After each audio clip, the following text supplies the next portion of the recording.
Another day, another basketball stories na naman ang pagkikwentuhan natin. At ngayon nga ay kikilalanin natin ang balitang may good news nga daw ngayon ang Los Angeles Lakers.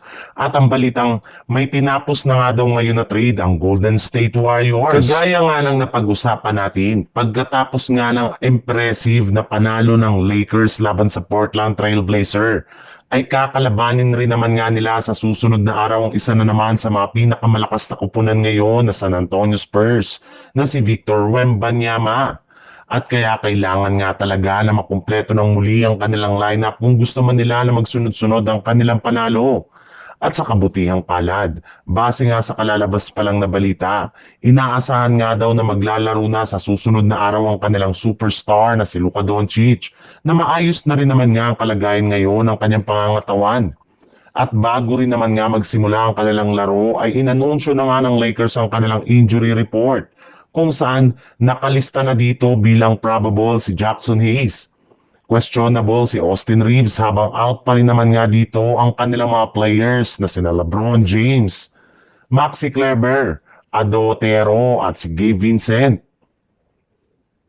Sa ibang balita naman, bagamat man nga daw pumirma na ng kontrata si Jonathan Kuminga sa Golden State Warriors ay hindi pa rin naman nga nito mabubura o matatakpan ang problema nila sa kanilang batang player. Masyado na rin naman nga daw nawala ng tiwala si Kuminga sa coaching staff ng Warriors na maaaring pagmula ng drama sa loob ng kanilang prangkisa na siyang ikasira ng kanilang kampanya. Kaya habang hindi pa nga ito lumala ay posible nga daw na i-trade siya ng Warriors as soon as sa January 15 kapag pinayagan na nga sila ng NBA na i-trade ang kanilang mga players na pinapirma nila ng kontrata ng nagdaang off-season.